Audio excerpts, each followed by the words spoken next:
आदाब नाज़रीन, आप सभी का इस्तकबाल है मुल्क की बात में। मैं हूं आपके साथ नेहा सिंह। खबरें शुरू करने से पहले एक नजर सुर्खियों पर। जो अरब देश न कर पाए वो प्रियंका गांधी ने कर दिया। फिलिस्तीन की हिमायत में इजराइल से ले ली सीधी टक्कर। औरंगजेब तनाजे से आरएसएस ने खुद को किया अलग। आरएसएस ने नागपुर में हुए तशद्दुद की सख्त मजम्मत की। शिवसेना कारकुनान ने किया बड़ा ऐलान। औरंगजेब की कब्र मिस्मार करने पर मिलेगी 5 बीघा जमीन। महाराष्ट्र के खुलदाबाद में 18 अप्रैल तक ड्रोन उड़ाने पर रोक। औरंगजेब के मकबरे को एएसआई ने टीन शेड से ढका। मस्जिदों पर मुतनाज़ा बयान को लेकर घिरे बाल मुकंदाचार्य। राजस्थान के डिप्टी सीएम ने बाल मुकंदाचार्य के बयानों पर की तनकीद। मरकजी हुकूमत ने किया तालीमी स्कीमों पर बड़ा खुलासा। अक़लियतों के तालीमी बजट को किया जीरो। यूपी पुलिस ने नेजा मेले की कमेटी को दी नसीहत। कहा माहौल खराब हुआ तो लगेगा 5 लाख का जुर्माना। रमजान में 50 सालों से सहरी में उठा रहे गुलाब यादव। हिंदू मुस्लिम एकता की बेहतरीन मिसाल पेश कर रहे गुलाब। ट्रंप इंतजामिया ने भारतीय मुस्लिम तलबा को किया डिटेन। इंतजामिया ने लगाया तलबा पर संगीन इल्जाम। गजा में इजराइल की नस्लकुशी पर पूरी दुनिया में पहली और वाहिद खातून हिंदुस्तान की प्रियंका गांधी ने इजराइल को आड़े हाथों लेते हुए वो कह दिया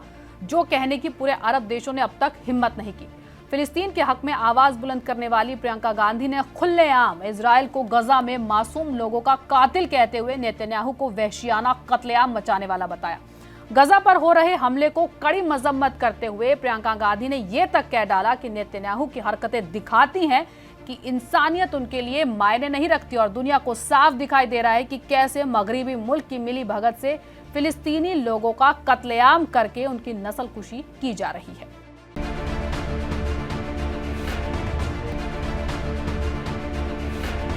फिलिस्तीनियों के हक में पूरी तरह से उतरकर प्रियंका गांधी ने वो कर दिखाया जिसकी हिम्मत पूरे अरब मुमालिक भी नहीं कर पाए। आपको बता दें, मंगल को इजराइल ने सीज फायर की खिलाफवर्जी करते हुए गजा पर दोबारा हमले शुरू किए थे, जिसके बाद वो लगातार हमले कर रहा है। हेल्थ मिनिस्ट्री के स्पोक्सपर्सन खलील अल दरकान ने अल जजीरा को बताया कि मंगल से अब तक हमलों में 710 फिलिस्तीनी शहीद और 900 के आसपास जख्मी हुए हैं। मीडिया रिपोर्ट्स के मुताबिक सीज फायर डील को लेकर हमास ने जब इजराइल की शर्तों को मानने से इनकार किया तब बेंजामिन नेतन्याहू ने हमलों का हुक्म दिया। और अफसोसजनक बात यह है कि इसमें ज्यादातर ख्वातीन और बच्चे मारे गए। रमजान के महीने में इन हमलों के बाद मनाजिर देखकर पूरी दुनिया की रूह कांप उठी। जो देख रहा है उनकी आंखें नम हो रही हैं। लेकिन फिलिस्तीनी आवाम के आंसू और फरियाद अरब देशों को ना तो नजर आ रहे हैं और ना ही सुनाई दे रहे हैं। सिवाय मजम्मत के वो कुछ नहीं कर पा रहे। जो हिम्मत और हौसला प्रियंका गांधी ने दिखाया है, अगर अरब देश दिखा दे तो शायद मंजर कुछ और होता। इन्हीं हमलों की तस्वीर और शहीद मासूम बच्चों के जनाजे देखने के बाद प्रियंका गांधी भी खामोश नहीं रह पाई और इजराइल को जमकर लताड़ा। कांग्रेस सांसद प्रियंका गांधी वाड्रा ने गुज़िश्ता रोज सोशल मीडिया प्लेटफॉर्म एक्स पर इजराइल से सीधी टक्कर ले ली। उन्होंने लिखा कि इजराइल की जानिब से 130 मासूम बच्चों और 400 से ज्यादा फिलिस्तीनियों के वहशियाना कत्लेआम से मालूम होता है कि इंसानियत उनके लिए कोई मायने नहीं रखती। उन्होंने अमेरिका को निशाना बनाते हुए कहा कि इजराइल को मगरिबी मुल्क का साथ है और इनकी मिली भगत से नस्लकुशी को अंजाम दे रहे हैं। इतना ही नहीं, प्रियंका गांधी ने इजराइल के खिलाफ डटकर खड़े रहने और उनके हौसले और हिम्मत की भी तारीफ की। उन्होंने फिलिस्तीनियों के जज्बे को सलाम करते हुए कहा कि फिलिस्तीनी बहुत कुछ सह रहे हैं लेकिन उनके जज्बे में कमी नहीं आ रही। प्रियंका गांधी ने नेतन्याहू को कायर तक कह डाला। उन्होंने कहा कि इजरायली हुकूमत जितना ज्यादा क्राइम को अंजाम देने का काम कर रही है उतना ही वो खुद को कायर साबित कर रही है। आपको बता दें, ये पहली बार नहीं है जब प्रियंका गांधी फिलिस्तीन की हिमायत में आई हैं। इससे पहले भी फिलिस्तीनियों की हिमायत में प्रियंका गांधी ने वो कर दिखाया था जो किसी ने नहीं किया था। वो पहली खातून थी जो पार्लियामेंट के विंटर सेशन के दौरान एक रोज संसद में एक बैग लेकर आई थी जिस पर फिलिस्तीन लिखा हुआ था, जिसके बाद मौजूदा हुकूमत ने उन्हें तनकीद का निशाना बनाया था। लेकिन इस बार प्रियंका गांधी ने इजराइल के खिलाफ जो बयानबाजी की है वो दुनिया के ताकतवर मुल्क से सीधी टक्कर लेने के बराबर है। आपको बता दें कि हेल्थ मिनिस्टर अल दाकरान ने बताया कि इजरायली हमलों में घायल हुए कई लोगों की मौत बुनियादी सहूलियत, दवाओं की कमी और फौरी तौर पर इलाज न मिलने की वजह से हुई है। अल दाकरान ने बताया कि घायलों में तकरीबन 70% बच्चे और ख्वातीन हैं। फिलिस्तीन से जो तस्वीर आ रही है वो काफी गमगीन है। माँ बाप अपने हलाक बच्चों को गोद में लेकर चीख चीख कर मदद की फरियाद कर रहे हैं। ऐसे ऐसे मनाजिर हैं कि रूह तक कांप जाए। गुज़िश्ता रोज सीरिया पर हुए इजरायली हमले की तो अरब देशों ने मजम्मत की है। जॉर्डन, ओमान, मिस्र, कुवैत ने सीरिया में इजरायली हवाई हमलों को इंटरनेशनल लॉ की घोर खिलाफवर्जी बताया।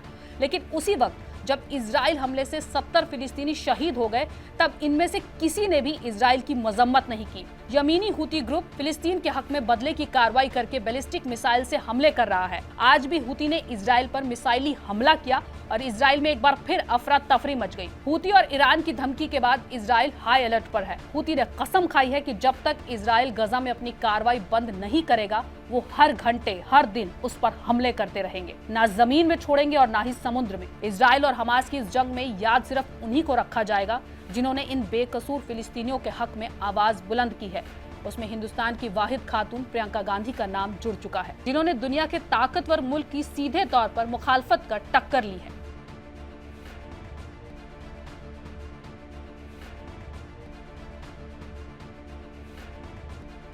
आरएसएस ने बुध को महाराष्ट्र के खुलदाबाद में मौजूद मुगल बादशाह औरंगजेब के मकबरे को गिराने की मांग को लेकर चल रहे तनाजे से खुद को अलग कर लिया। बता दें कि औरंगजेब के मकबरे के गिराने को लेकर लगातार महाराष्ट्र के साथ पूरे मुल्क में तशद्दुद शुरू हो गया है। जगह जगह औरंगजेब के पुतलों को जलाया जा रहा है और मकबरे को हटाने की मांग चल रही है। इसी बीच आरएसएस हेडक्वार्टर में एक प्रेस कॉन्फ्रेंस के दौरान सुनील अंबेडकर ने महाराष्ट्र के नागपुर में हुई तशद्दुद की मजम्मत की और कहा कि किसी भी तरह की तशद्दुद मरशाह के लिए नुकसानदेह है। उन्होंने कहा कि मुझे लगता है कि पुलिस इस मामले की अच्छे तरीके से जांच करेगी। इसके बाद अंबेडकर ने मुगल बादशाह की मतवक़त के बारे में पूछा गया। अंबेडकर ने सवाल को खारिज करते हुए कहा कि मुझे लगता है कि औरंगजेब आज मतवक़त नहीं है। मालूमात हो कि क्या वाकया खुलताबाद में मुगल बादशाह औरंगजेब के मकबरे को हटाने की मांग को लेकर दो ग्रुपों के बीच हुआ और तशद्दुद झड़पों के कुछ दिन बाद हुई। शहर की 40 गाड़ियों को आग के हवाले कर दिया गया। इस बीच बिगड़े हालातों में मामला तब और बढ़ गया जब महल गेट के शिवाजी पुतले स्क्वायर में विश्व हिंदू परिषद और बजरंग दल ने मुस्लिम मजहब की एक मजहबी किताब को जला दिया। इसके साथ ही औरंगजेब के पुतले पर लपेट कर एक मजहबी चादर भी जलाई गई। इसके बाद ही मामला और बढ़ गया जिसमें 1000 लोगों ने बड़े पैमाने पर पत्थरबाजी, तोड़फोड़ और आग लगा दी, जिसमें कई पुलिसकर्मी जख्मी हो गए और कई गाड़ियां और घर जलकर राख हो गए। उत्तर प्रदेश के मुजफ्फरनगर जिले में शिवसेना कारकुनान ने एक बड़ा ऐलान किया है। उन्होंने कहा कि जो कोई भी मुगल बादशाह औरंगजेब की कब्र को तोड़ेगा उसे 5 बीघा जमीन और 11 लाख रुपए इनाम में दिए जाएंगे। आगे क्या कहा, आइए आपको सुनवाते हैं। बिट्टू सिखेड़ा आज आपके चैनल के माध्यम से एक चेतावनी और एक घोषणा करता हूं कि जो भी कोई संगठन या व्यक्ति या ट्रस्ट औरंगजेब की कब्र को ध्वस्त करेगा, मैं अपनी जमीन में से 5 बीघे जमीन गांव सिखेड़ा में उस ट्रस्ट को, उस आदमी को दान करूंगा। ये मेरा आज वादा है। नागपुर में हुए तशद्दुद के बाद महाराष्ट्र के छत्रपति संभाजी नगर जिले में वाक़ मुगल बादशाह औरंगजेब के मकबरे को एएसआई ने ढक दिया है। जिस अहाते में कब्र है उसे टीन शेड से घेर कर ढांप दिया गया है। साथ ही इंतजामिया ने नई पाबंदियां जारी कर मकबरे को रेड जोन मुकर्रर कर दिया। ये कदम 17 मार्च को नागपुर में भड़की तशद्दुद के बाद उठाया गया है। सियासती लीडरों के बयानों के बाद महाराष्ट्र में ये मकबरा विवाद का केंद्र बन गया है। औरंगजेब की कब्र संभाजी नगर के ही खुलदाबाद में मौजूद है। छत्रपति संभाजी नगर के जिला कलेक्टर दिलीप स्वामी ने 18 अप्रैल तक खुलदाबाद शहर की सीमा में ड्रोन उड़ाने पर भी रोक लगा दी है। जिला इंतजामिया ने एक रेड जोन जारी किया है और धारा 163 और ड्रोन नियम 2021 की धारा 24 के तहत का हुक्म दिया है। पुलिस ने कहा कि औरंगजेब की कब्र के साथ छेड़छाड़ हो सकती है और हालात खराब ना हो, इस वजह से यह फैसला लिया गया है। औरंगजेब की कब्र के पास पुलिस फोर्स भी तैनात की गई है। कब्र को हटाने के तनाजा और बयानबाजी के चलते पुलिस ने इलाके में अपनी मौजूदगी और बढ़ा दी है। कब्र की सेफ्टी को और मजबूत बनाने के लिए पीछे की दीवार पर लोहे के बड़े बड़े पट्टे लगाए गए हैं। इलाके में पुलिस इंतजामिया की मौजूदगी बढ़ा दी गई है और किसी भी तरह के माहौल से निपटने के लिए कड़े इंतजाम किए गए हैं। इसके अलावा कब्र पर जाने वाले हर इंसान की जांच और आधार कार्ड चेक किए जा रहे हैं। राजस्थान के नायब वजीर आला प्रेमचंद बैरवा ने पार्टी के साथी और एमएलए बाल मुकुंद आचार्य की मस्जिदों में लाउडस्पीकर के खिलाफ वाले बयान पर कड़ी तनकीद और एतराज जताया है।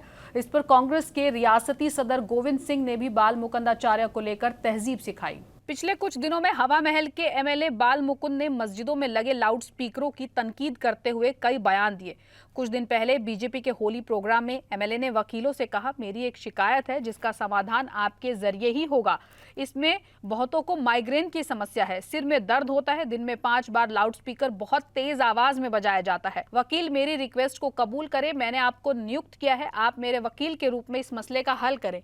बाद में उन्होंने दावा किया कि उन्हें लाउडस्पीकर के बारे में 50 से 60 शिकायतें मिली हैं जहां आवाज को बढ़ाया जा रहा है और उनके इलाके में कम से कम 150 जगहों पर इस तरीके की दिक्कतें भी आ रही हैं। इसी बयान को कांग्रेस के रियासती सदर गोविंद सिंह डोटासरा ने कहा, ये हमारी बदकिस्मती है कि ऐसे नमूने हमारी असेंबली में हैं। लोगों ने उन्हें अपनी दिक्कतों के लिए चुना है, हिंदू मुस्लिम करने या फिर नफरत फैलाने या नौटंकी करने के लिए नहीं। उन्हें अपने इलाके में तरक्की, रोजगार और 36 कौमों के बीच भाईचारे को बढ़ावा देने के लिए काम करना चाहिए, लेकिन वो सिर्फ नफरत फैला रहे हैं। डिप्टी सीएम बैरवा ने एमएलए के बयान पर एतराज जताते हुए कहा, वो कुछ भी बोलें लेकिन हम लोग इस तरह से गंदी जबान का इस्तेमाल नहीं करते, हम बिल्कुल तहजीब में रहने वाले लोग हैं। मरकजी हुकूमत ने बड़ा खुलासा किया कि पिछले 4 सालों में मुसलमानों के लिए तालीमी स्कीमों के लिए अलॉटमेंट पूरी तरह से कम कर दिया गया है।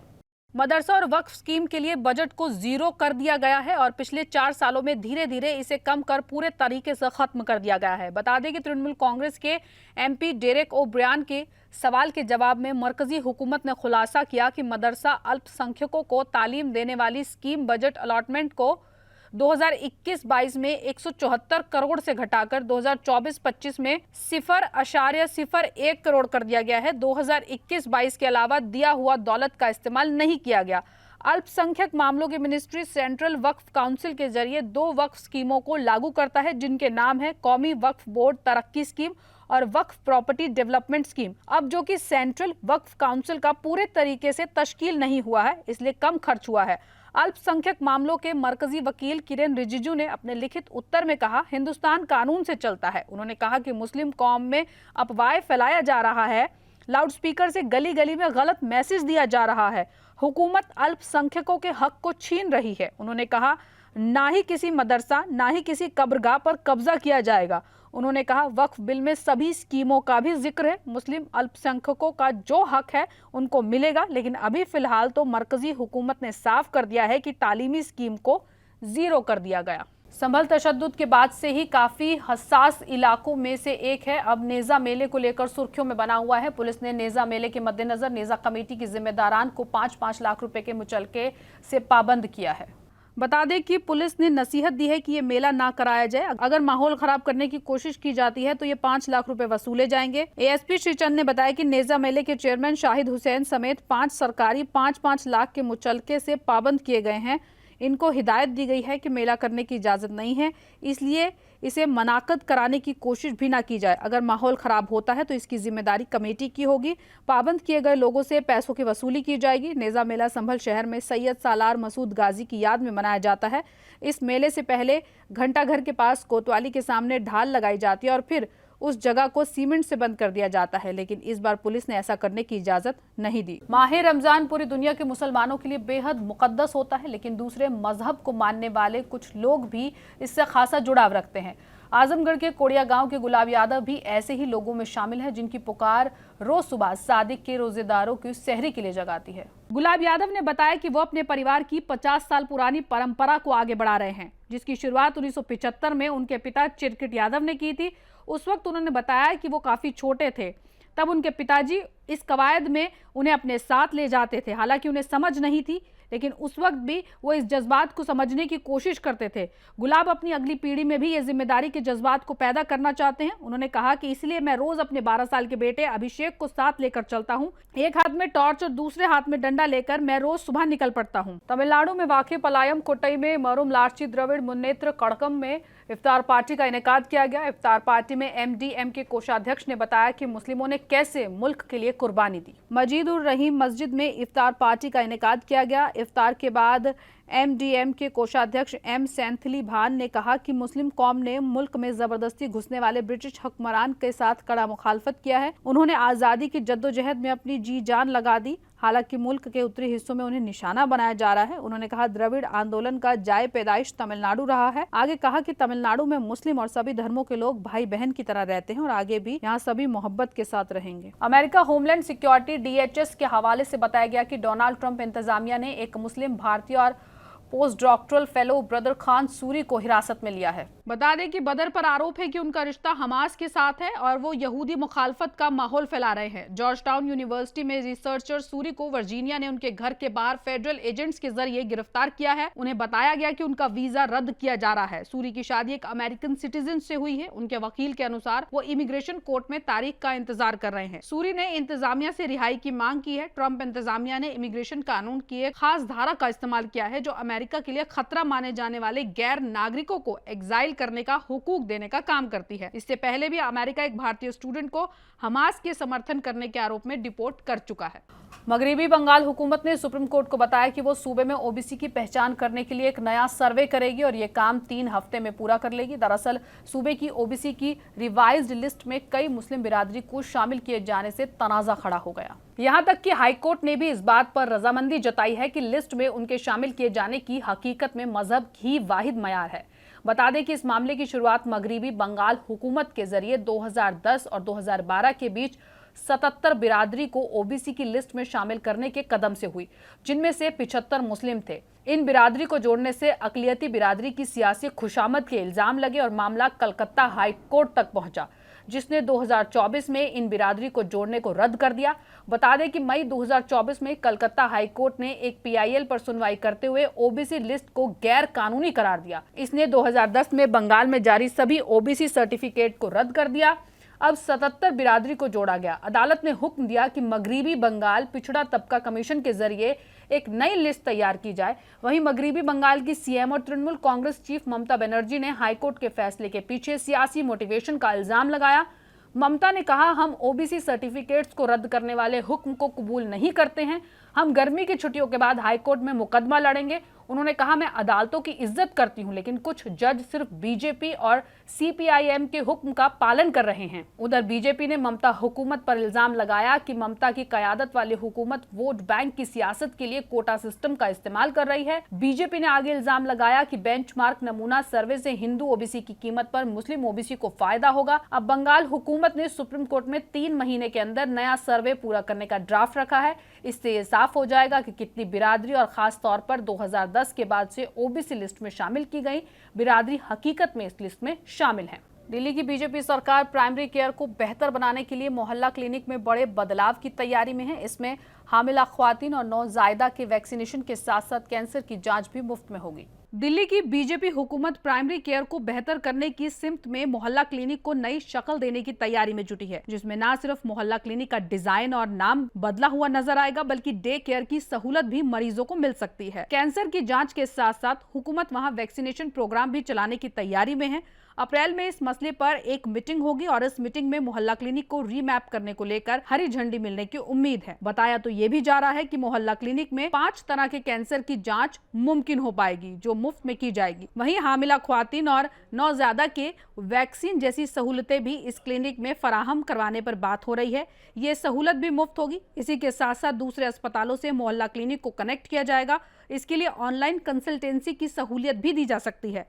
सरकार मोहल्ला क्लिनिक के नाम के साथ पूरे सिस्टम को बदलने की तैयारी में है। सभी मोहल्ला क्लिनिक के डिजाइन में बदलाव किया जा सकता है। डिजाइन किस तरह का होगा, इसे हमती शक्ल दी जा चुकी है। अभी सिर्फ ओपीडी केयर की सर्विस है। नए डिजाइन में डे केयर की सर्विस होगी, यानी कि पूरे दिन इलाज हो पाएगा। भारत के साथ अपने रिश्तों को मजबूत करने के लिए न्यूजीलैंड के वजीर आजम क्रिस्टोफर लक्सन ने भारतीय तलबा के लिए एक नई स्कॉलरशिप का ऐलान किया है। बता दें कि ये स्कॉलरशिप स्कीम जुलाई 2025 से स्टार्ट होगी। इस स्कॉलरशिप का नाम न्यूजीलैंड एक्सीलेंस अवार्ड है और ये भारतीय तलबा को न्यूजीलैंड की बड़ी यूनिवर्सिटी में हायर स्टडीज का एक शानदार मौका देगी। न्यूजीलैंड एक्सीलेंस अवार्ड 2025 में टोटल 2,60,000 न्यूजीलैंड डॉलर की इनामी रकम होगी। इस स्कॉलरशिप के लिए उम्र 18 साल होनी चाहिए, जबकि मिनिमम उम्र की कोई सीमा नहीं है। ये स्कॉलरशिप भारतीय नागरिकों के लिए उपलब्ध है और छात्र को आवेदन करते समय भारत में रहना चाहिए। तलबा को न्यूजीलैंड की किसी रजिस्टर्ड यूनिवर्सिटी से किसी सब्जेक्ट में बिना किसी शर्त के एडमिशन का ऑफर मिला होना चाहिए। इसके अलावा कुछ यूनिवर्सिटी में और भी काबिलियत मांगी जा सकती है, जिनके बारे में यूनिवर्सिटी की वेबसाइट पर जानकारी दी जाएगी। जाएगी। इसके साथ ही एक वर्चुअल इंटर्नशिप प्रोग्राम भी शुरू किया गया है, जिसमें 30 IIT दिल्ली के तलबा को न्यूजीलैंड की कंपनियों में इंटर्नशिप करने और न्यूजीलैंड के वर्क कल्चर को समझने का मौका मिलेगा। दिल्ली में मयूर विहार फेज 2 में 3 प्राचीन मंदिरों को गिराने का नोटिस DDA की ओर से जारी किया गया। नोटिस में मंदिरों को ग्रीन बेल्ट में होने का हवाला दिया गया, ताहम CM रेखा गुप्ता के दखल के बाद कार्रवाई रोक दी गई। दिल्ली में मयूर विहार फेज 2 के संजय झील पार्क में बने 3 मंदिरों को तोड़ने का नोटिस DDA के हॉर्टिकल्चर महकमे की तरफ से चस्पा किया गया, जिसके बाद से ही सेक्टर वासियों में गुस्सा है। नोटिस में मंदिर ग्रीन बेल्ट में बने होने के बाइस उसे खुद ही हटाने या फिर इंतजामिया की तरफ से हटाए जाने की मालूमात दी गई है। रात भर चले एहतजाज के बाद सुबह सुबह करीब 1 दर्जन से ज्यादा बुलडोजर मंदिर को गिराने के लिए पहुंच चुके थे, लेकिन CM रेखा गुप्ता के दखल के बाद इस कार्रवाई को रुकवा दिया गया। विरोध और रात भर चले हंगामे के बाद संजय झील पार्क में मंदिरों पर बुलडोजर से होने वाली कार्रवाई फिलहाल के लिए रोक दी गई है। MLA रवि नेगी ने बताया कि CM रेखा गुप्ता ने दिल्ली के गवर्नर से बात कर मंदिर पर चलने वाले बुलडोजर को दिल्ली डेवलपमेंट अथॉरिटी के अफसरान से बात कर रुकवा दिया है। मंदिर के पुजारी ने बताया कि वो यहाँ पर कई सालों से पूजा करते आ रहे हैं, जिसमें किसी किस्म की कोई भी परेशानी नहीं आई। सभी मिलजुल कर पूजा करते आए हैं। हर साल सारे त्योहार बड़े जोशो खरोश से मनाए जाते हैं, लेकिन अचानक नोटिस जारी कर दिया गया, जिसकी पहले से कोई इत्तला भी नहीं दी गई। कांग्रेस के इमरान मसूद ने गुरुवार को मोदी हुकूमत की मजम्मत करते हुए कहा कि वो बेवजह के मुद्दों पर फोकस कर रहे हैं, जबकि किसान संघर्ष कर रहे हैं। न्यूज एजेंसी ANI से बात करते हुए मसूद ने कहा कि देश का युवा मायूस है और सरकार बेतुके मुद्दे उठाने पर बिजी है। देखिए, बहुत दुखद है। देश का किसान, देश का नौजवान परेशान है और सरकार इधर उधर के मुद्दों में व्यस्त है। देश के अंदर अजीब माहौल बना दिया है। किसान पे बात नहीं करोगे, नौजवान पे बात नहीं करोगे, 400 साल पुराने मुर्दे उखाड़ोगे, मुर्दे उखाड़ करके उसके ऊपर राजनीति करोगे। मतलब बड़ा अजीब स्थिति देश के अंदर बना दी है। मुझे नहीं पता है क्या करेंगे क्या। अरे भाई, किसान परेशान है, किसान को बात कर लो। नौजवान परेशान है, नौजवान पे बात कर लो। बस इस पर बात नहीं हो रही है, इधर उधर की बातें हो रही हैं। कभी मस्जिद की पुताई होगी, कहीं मस्जिद की तोड़ाई होगी, कहीं मस्जिद के ऊपर नारे लगाए जाएंगे। यही चल रहा है देश के अंदर। मुसलमान को उकसाओ, अगर नहीं उकसाया जाता फिर उकसाओ, बाहर निकले फिर मारो। इतने गैर जिम्मेदारी के साथ बयान देते हैं। केंद्र सरकार के ही तो MSP का तय करने का काम केंद्र सरकार का है। आम आदमी पार्टी की सरकार नहीं करेगी MSP। किसानों के मुद्दे केंद्र सरकार से हैं, क्योंकि सरकार चल रही है अंबानी जी के लिए, अडानी जी के लिए। सरकार को उनके लिए काम करना है, उनके हिसाब से प्राइस तय करना है। तो अब किसान जाए भाड़ में, किसान को कोई लेना देना नहीं, किसान का क्या करना है। नाज़रीन, मुल्क की बात में आज के लिए बस इतना ही। मुझे दीजिए इजाजत। आदाब।